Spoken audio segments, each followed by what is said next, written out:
What's up? Zach Diggy here. I heard you guys were coming over, so I cleaned up half of my studio and even put WD-40 on my chair that usually squeaks. Now, the reason you're here is because I've spent a ton of money on unnecessary equipment. Hopefully I can stop you from doing the same. Again, Accent, Act Diggy, Act, whatever you want to call me. I'm a former performer. I've performed with a lot of artists that you may know. Lately, I've been more on the production side, trying to focus on this. I produce for some hip-hop artists. I write and produce for R&B, pop, and I've been working with a couple rock bands. Enough about me. Let's get into the equipment. Now, first piece of equipment we have here, probably the most important, is the actual computer. I'm using an iMac, which is made by Apple. Anybody who's doing art, music, Apple's the way to go. You don't necessarily have to have an Apple. I mean, I started on a PC, but in more recent years, I've crossed over to Mac. It's by far now. On mine here, I have a terabyte of hard drive storage. I have 4 gigs of RAM. You don't necessarily need all that. The reason why I have all that is because I do a lot of music production. I'm also editing high definition video, and I do art. So it's the reason why I have so much. Now, mine has obviously GarageBand. Every Mac that you buy comes with a program called GarageBand, which is your entry-level music production program. I also have Logic, which is Apple's version of Pro Tools.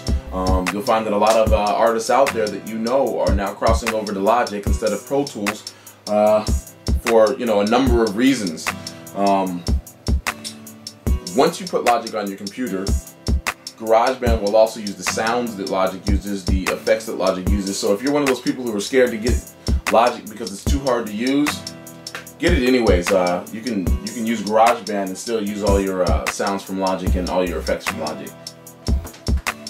This here is the Novation X-Station 25 because it has 25 keys, and what it is, it's a synth, so that means it has its own onboard sounds.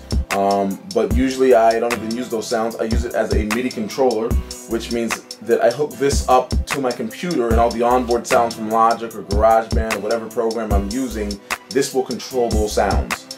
When I press on these keys, the sounds on the computer, are generated. It is touch sensitive. The harder I press it, the louder the sound. These knobs here, you can use for a lot of the controls in Logic.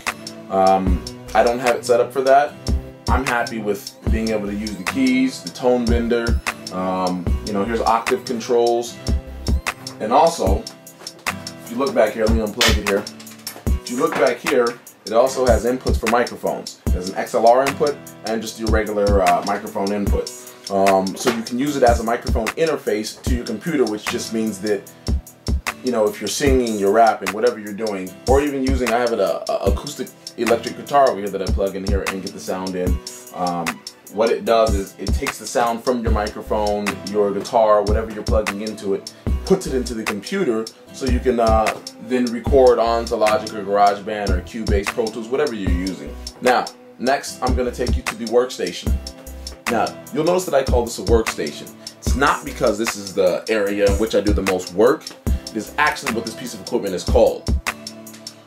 This one here is a Korg Triton, and what a workstation is, it's a piece of equipment, a keyboard, sometimes a sound module, in which you can make a whole, beat or track out of. I mean, you can, create a whole score for a movie on this. As long as you're not recording vocals, if you want to be a producer and you're not recording vocals, a workstation is a beautiful way to go. You don't need a computer, you don't need a MIDI controller. It's a MIDI controller itself. Now, this particular one, if you take a closer look, again, it's made by Korg. It has a touch screen on it. It has pretty much everything you need to start and finish a complete beat. There are a lot of other ones out there, and you'll find a lot of people dispute which one is the best. It's all up to personal preference. Some of the ones that compare are the Yamaha Motif and the Roland Phantom. It's up to you. Read the reviews, find out what people are saying about them. You'll find that one has something the other one doesn't, and you make the decision yourself. If you are just starting out and you're on a budget, this is probably not a piece of equipment that I would suggest if you're a person who wants to record vocals as well.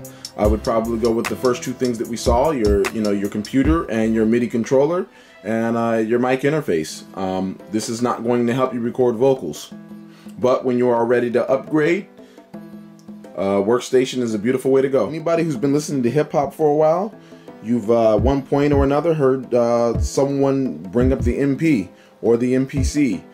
This is an Akai MPC 2000. What it is a sampler. It's also a MIDI controller and in essence a workstation itself. It has no onboard sounds. This particular model has no onboard sounds, but what it is you go out and you sample your sounds. If you want to make beats where you're sampling old songs, or you'll even find that a lot of producers use new songs and sample them. This is the way to go. Each of these pads, you can assign different sounds to it and make complete beats out of it. A long time ago, I saw Kanye in an interview where he was saying that when he first started out, he used to go and sample Dr. Dre's drums.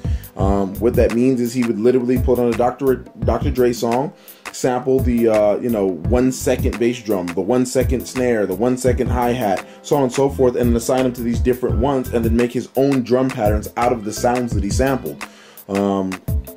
It's very easy to travel with. You can fit this in your luggage and you can make beats on the go. You can also travel from studio to studio. If you're trying to make beats and tracks for other artists, this is very easy to take from one place to another. This particular one is running off of a zip drive here, which zip disks are very hard to find now.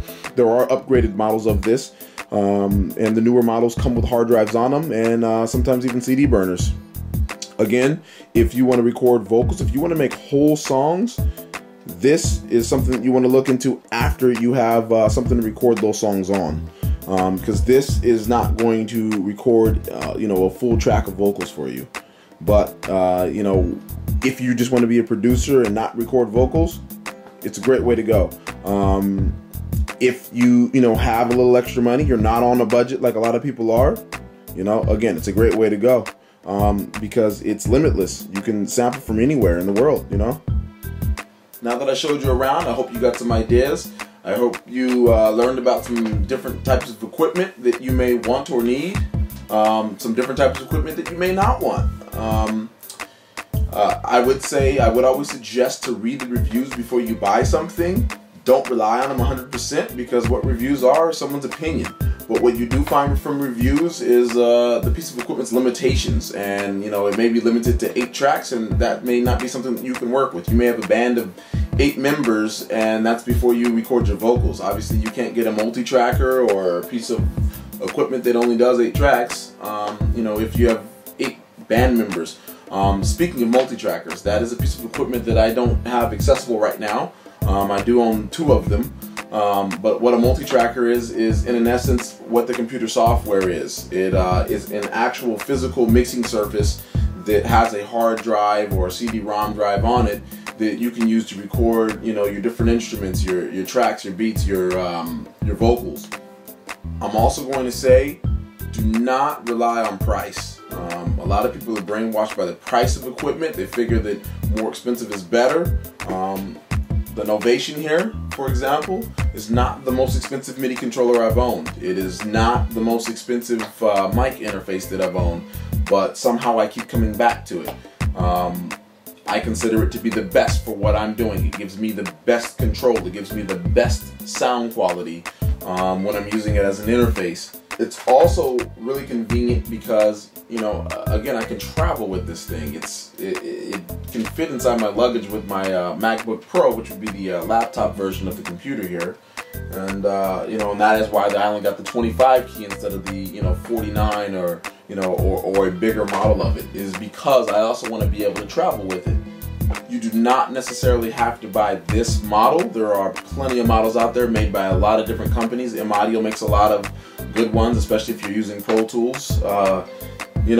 Look up, again, do some comparisons, read the reviews. Hopefully I helped you out here. Have a wonderful day. I'm about to get back to work. Peace.